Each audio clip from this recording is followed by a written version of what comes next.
Okay, Mufam is back. Okay. Oh my god, sheekada miyaa kala. Horta assalaamu calaykum waraxmatullaahi wabarakaatu. وعليكم السلام ورحمة الله وبركاته. intaana sheekada u gudagelin sheekooyinka noocan horta badankiina waad ka heshaan ma aqaano waxaad ku jeclaateen fariimada soo qoransaan war sheekooyinka noocaas ka soo hadal maanta waa idiin sidaa hase ahaatee intaana barnaamijka hore u gudagelin in yaroo digniinaada siiyo sheekadan waxaa laga yaabaa umuuro cabsi inay nala gasho hadhow waxaa laga yaabaa meelahaas inay wax kaga sasan qaraan sababtoo ah waxaa laga yaabaa saan hore kuugu soo sheegay muuqaalka inaan ku soo hadal qaadno kee xumaa ah jinka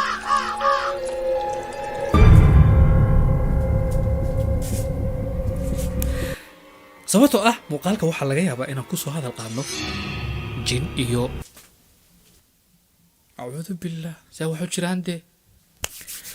alright sababtoo ah muuqaalkan gudihiisa waxaan ku falqayn doonaa waxyaabo la yaab leh waxaa laga yaabaa inaan ku soo hadal qaadno jin aha وكو قبتها ماركسا تنقى داعيار تنية وبرنامج بانو ودناي دقيست ياشا كمين نقال كافرسوس كدقيسون ودنا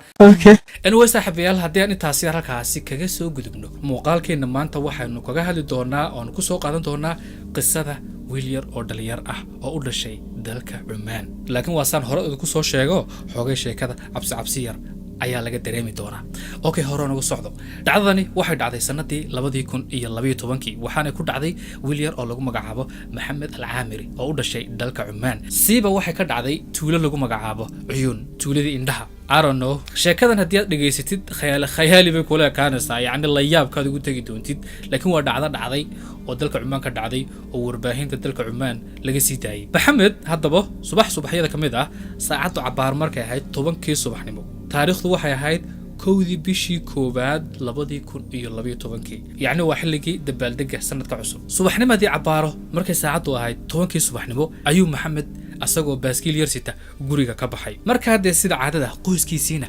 waxba isku maana mashquulina waxay shiraadeen kulli waa iska ciyaar tagay wax weeye 16 jir ciyaal xaafo asxaabtiisii iyo waxba kulli iska raacay oo iska soo baashaalaya xilli qadadiiba la gaaray qadadiisii waa loo dhigay meeshaas ku qabowday ma aanu soo dooran casarkiiba la gaaray ma aanu iman still lama yaabana waxa la isleeyahay asxaabi waxbu raacay oo kulli kuwii walaalay asxaabtiisa ayuu maanta meel baasu raacay wali qoyskii wax muruga iyo cabsi ma jirto waa dee iska normal marka qaar waa dhici karta maqribkiiba la gaaray cishaagiiba la gaaray 9kii habeenimo la gaaray 10kii habeenimo markay saacadu marisay ayay qoyskiisa fiirfiiriyeen war heedhaha waraawa wiilkii markiiba aad loo taboolay war ninkii aaway war Maxamed aaway wiil wala soo weydiiyay goorma ku aragti dambeysay wallahi saaka subaxii quraacdii ugu dambeysay yaa waraa sheekadu caadi ma sidii uu saaka u baxay ilaa waqti xaadirka maqan yahay 12kii ba gaadhay 12kii habeenimo ayaa gaadhay ma joogo arintiisii waxay isu bedeshay cabsi qoyskiisiiba yaacay u baadi goobaan cid ugu horeysay laga baadi goobayana waa saaxiibadiisii ugu dhawaa ee lagu tuhmayay inuu raacay hase ahaatee saaxiibadiisii ugu dhawaa qof waliba oo loo tago wuxuu lahaa maanta isma baanaan aragba Maxamed indhaha ma naan saarin ayaa alooba ayee Maxamed idinkaadi ku tuhmayno inuu idinkeeda la joogaan moodani mid waliba waxa uu yiri no Maxamed ma arag hase ahaatee markii dambe ayaa waxa soo booday wiil ay Maxamed isaqaaneen waxa uu yiri aniga ayaa maanta arkay hal mar yaa hay xagid ku aragtay waxa uu yiri saaka cabaaro markay ahayd 10kii subaxnimo ayaa waxaan arkay Maxamed oo tuulada ka sii baxaya iyo aanu tuulada yaani soo logaynayo soo galaya ayaa arkay isagoo baaskiil saaran oo wadada xagga bariga u baxda saaran wadadaasina tooskeeda hadii la qaado waxay tagaysaa oo hoos maraysaa buur aad u weyn oo ku taala dheeriyadaas marka waxa uu yiri markii igu aragti dambeysay jihada buurtaasi ayuu socday waxa uu ahaa waqtigaasi shakhsigii ugu dambeeyay ee Maxamed isha saara waqtigaas ba hadaba la yaacay Maxamed familkiisa asxaabtiisa توشش إيه بلايا لقاتي حقي وحلا عرري ماشي ويلك كتلامي سيد لو سعودي بورتي أيالتي مركا قار واحد عدا عرورتو إنه بورتا ستهان أو ميلها قار سجى سو باشالان صور سجى سو قادان كبود بودان يعني وحلا يصير وحلا جاي يبقى إنه سو بورها سيد حسوا سعودا وميل وحلا جلي ما بس ميل كدعي وكسو بحكر واي مركا بورتي أيالتي توش بالقاتي ولا دواقي وار محمدو وار حقي جوكتا سكستا ولا دواقي هسه والواي وحير كدب ويل أيام وحواركي باسكيل ميل لغو توري ويال ميل يرو يعني سيدي جيد هوستي سو كلا أيو باسكيلكو لولك ساو يالي باسكيلكي لغو سو ياعي ولا فيريي فاملكي سمركي باسكيلكي ساو فيريين تيم أحمد لفتر كيدا وي imikun baa arrintu ugu daran tahay waa 12 habeenimo baaskiilkii maxamedna halkan u yaala de meel kale oo laga raadiya maba jirto waa gudaha buurta amba balaaya ku dhaxaysata buurtan amba waa uu ku dhex nool yahay oo si inbuu ugu dhex dhibaataysan yahay si uun adigu buurtan kama foga waa baaskiilkii dhannaa uu sitay baa halkan yaala markaa buurtii ayaa la dhex la socday waa la dhawaaqay hase ahaatee waa lagu daaray la waayey dadkii markii dambe meeshii waa isaga kala tegeen wax la raadiyaba subaxnimadii ayaa lagu soo kalahay dhalinyartii iyo waxgaradkii dadkii tuuladaasi deganaa ayaa isu soo bahaystay si bal buurtaasi hoos iyo korba looga baadho wiilkaasi looga soo saaro raqdiisa iyo ruuxdiisa mid uun inuu nool yahay iyo inuu dhintay buurtii ayaa dhan walba laga maray waa la raadiyey xagga sare xagga hoose habeennimadii ku gaadhay bileyskaa lala xiriiray bileyskii baa yimi bileyskii sidiisi lamida waxay keeneen ciidan aad u tiro badan waa la raadiyey buurta xataa waxa la soo kaxaystay ayaha bileyska si ay uga qayb noqdaan baadigoobka wiilkaasi dhalinyarta ah hase ahaatee sidiisi lamid ah bileyskii waa ay ku daaleen malaha 3 maalmood ayuunba bileysku ku mashquulsanaayeen oo xataa ciidamo zaa'ida lagu soo beeriyey xataa helicopter la soo kaxaystay dhacdan 2012kii waa ay gilgishay Cumaan helicopter ayaa la soo kaxaystay si loo fiiriyo inuu meelahaasi ku dhex jiro dhagaxaanta iyo geedaha dhexdiisa meelahaas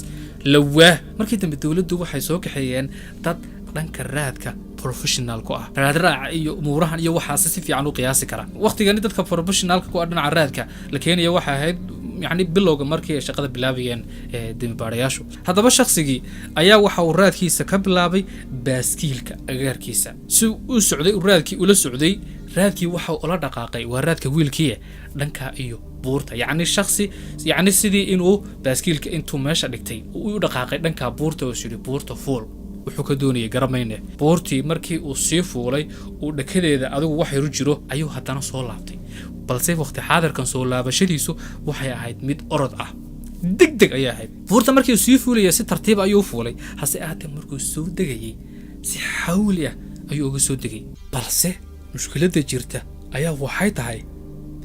ninkii maxamed ahaa haba soo ortee asaga oona soo gaadhin goobtii ay baaskiilkiisii daalay ayuu raadkiisii baaba'ay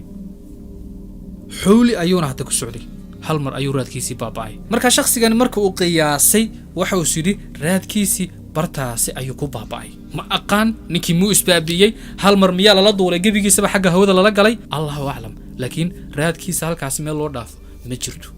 yaa dadkii yaab acuudu billahi min ashaytaan halkaa dhinac u dhaaf ma jiro eeriyadii la raaraad ma jiro yaab bileyskii dalka Cumaan sheekadan markay ku wareereen ay wiilkan soo saari kari waayeen way ka daaleen baaritaankiisii baa yaraaday laakiin cidda aan ka maarmi karayn oo wada kasta u mar karaysa waa waalidiinta dhashay maxamed oo culays weyn ku hayo mid ka mid ah ehelka maxamed ayaa waxa uu u tagay wadaad tuuladaasi caan ka ahaa qaryatul uyuun wadaadkan warbaahintu markay sheegaysay wadaad saalixa oo dee wanaagsan baa lagu tilmaamayay hase ahaatee xaqiiqatan marka loo dhaadhaco waa si xiroole umuuraha faalka iyo carraafki umuur wax sheega sababtoo ah qofku si kastuu sheekh u ahaado wadaad u ahaado macquul ma aha waxyaabo kale inaan arkayn inuu iska ararko marka wadaadkan ayuu u tagay wuxuu ku yiri wiilkaasi ayaa naga maqan bal meel ku sheeg wadaadkii ayaa yiri maxamed arrintiisu way soo gaadhay laakiin waan soo saarnaa don't worry soo saarnaa waxaan la kaashanayaa jimanka iyo qolyahayga yani saalixiinta ay wanaagsan jimanka saaxiibada wanaagsan ayaan la kaashanayaayo biidnillah wiilkaasina waan soo saari doonaa adigu igu halee kabihiisii wuxuu dhaw waxa markii idinku wardambeysay xagee lagu sheegay xagga buurta ayaan xataa baaskiilkiisa ka helay ku yiri okay soo raaca xagee buurtu dhaqaaqay wadaadkana sidii qof 100% isoo kale ayuu socdaa ana wuxuu baydin cadeynaya idinku isoo raaca dadkii oo dhan baa daba yaacay sheekh baa wiilkii raasoo saaray waa la raacay buurtii markii uu xagga soo istaagay buu yiri halkaas idinku iga jooga buurtii salkeeda markii wadaadkii soo istaagay ayaa waxa yiri waxaan u baahanahay wiilka la waayay magaciisa magaca hooyadii magaca abihi ii sheega ku dhaqsada igu yaacay dhaqsada هيا شيخ مقعيس مقع هويدي مقع بي انتي والله شيء بلاي iyo waxba akhriyo jinow jaanow jaajuuro tajibeysan baa ku jeelano halka ku jee wax aan la fahmin umbu wadaadkii akhriyo dadkii waxa la modiisi bila xiriiraya ay idinku ka dhacaa musa hal mar buu wadaadkii sida inay wax ku soo dageen oo kale saayiri deedna wiilkiina meesha uu joogo waa la idin ogyahay dadkii ya ma aragtay waan arkay ha toos waa la tusay maxamed meesha uu ku sugan yahay waqti xaadirkaasi waan idin sheegaya soo sheeg maxamed waqti xaadirkan wuxuu ku sugan yahay caasimadda dalka walibana wadada noocaas ayuu ku sugan walibana waxa uu saaran yahay gaari midabka noocaas iyo noocaas leh kaligiina maahe saddex kaloo dhalinyara ayaa gaadhiga la saaran waqti xaadirkan wadadaas ayuu taagan yahay hal la gaadho dadkii ayaa soo fiiriyay waraa waxaan mar matalo oo sheekada ma naga hubta hal la gaadho imika maxaa xal hadaba wiilkani waxa uu ku sheegay caasimada dalka oo ka fog tuulada hadaba waa ay fikiraan haddii dawladda ay ula tagaan wadaad baa saas iyo saas yiri oo ku sheegay wadadaas waxa laga yaabaa dawladdu inay ka biyadiito oo yacni si serious u qaadan weydo laakiin waalidiinta Axmed fikrad kale ayay la yimaadeen biliiskii ayaa la xiriireen waxay ku yiraahdeen wiilkeennii dad soo arkay ayaa ku sheegay wadada noocaas iyo noocaasa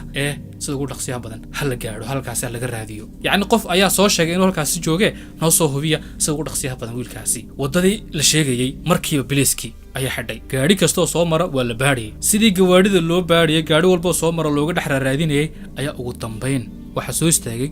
gaadhigii loo soo sifeeyay gaadhiga noociisa siduu yahay gaadhigii la istaajiyay inta dhalinyara saaran markii la fiiriyay waa 4 waa wiilka lagu tuhmayay inuu Maxamed yahay iyo 3 kale gaadhiga ayaa la yiri jannib ala jambak halkaas soo istaag dhalinyartii ayaa biliiskii la hadleen waxa ku dhaadeen war heedhaha wiil Maxamed la yiraahdo meedin ku jira wiilka ayaa gacanta soo taagtay oo yiri yes waa aniga maxaa jira taliya maxaa soo kordhay hooyada heblaay ma tahay aabahana hebel ma yahay yes ma waalan tahay waalidiintaadii waxay ka raadinayaan tuule heblaayo buurta noocaas maalmahan dhan laga raadinayay xaqnaadna gaadhi iska saaran tahay miya maxaa kaasi ma waalan tahay aniga miya tuulada cuyuun ka soo jeeda no waad igu qaldabaysaa anigu tuulada sheegaysaan weliga ma tagin magaalada caasimadan ayaan u dhashay xaqan ayaana ku noolahay weligeena meeshaasi ma baan gaadhinba biliiskii haysbay fiiriyaan markii yara malaha xoogay markuu buurta ka dhacay qalbadii xoogay si yara noqotay oo maskaxdaas ku darsato xusuustii ay ka tagtay wiilkii yara biliisku waxa la maadna si buuqinbe way soo qabteen waxa geeyeen stationka waalidiintiisii ayaa asagoo hortaagan la hadlay oo leeyahay war heedha wiilkiini waan haynaa soo yaaca soo gaadha ugu dambeyn farahan ku dhignay waalidiintiisii farxad ma yeesheen sheekh waa mahadsan tahay jazaakallahu khayr waxaan kugu abaalgudna garamayno wiilkii waa la hayaa thank you wala soo yaacay wiilkii yara wuu yaaban yahay war maxay ka siya ummadan adigu yeedheen maxay yihiin wiilkii yara isna waalidiin kale hala hadlo ooyo miyaad raadinaysaan maxaan ka raadinna hadaba dad kale oo la sheegay inay waalidiintayda yihiin ba igu soo socdo oo stationka lagu hayaay bal soo gaadha wiilka naga yaa nagu qabsan kara meeshii waxa isugu yimid waalidiinta uu wiilkani la hadlay iyo sidoo kale waalidiinta Maxamed raadinaysa ee tuulada cayuun ku sugnaa ayaa meeshii isugu yimid wiilkani qoyska uu la hadlay maadaama ay magaalada ku sugnaayeen ayaga ayaa kaga soo horeeyo meeshii ay ku sugayeen waxa isleeyihiin qoyskani wiilkiina idin ku qabsanayay talow yeeyihiin bal ogaada way maadeen qoyskii biliiska ayaa ku yiri wiilka raadinaysiin kan ma yahay markay saa u fiiriyeen kan ma aha yidaahdeen wiilkana kan ma aha what say macquul ku noqotay waalidiintiisa ayaa la hadlo lagu yiri war wiilkiin magaciisa masaas ba ha idinkuna magaciinta waaba sax labadan waalid magacaantooda iyo wiilkeen magac waa iskeeneen wiilku inkastoona wiilkeen la raadinayay aanu noqon haddana qaabka isugu eekaadeen wax waliba aad ay runtii loola yaabay marka hadaba arinta markii la qiyaasay waxa la yiri wadaadka ayaa xisaabtii isku dhuftay ka qaldantay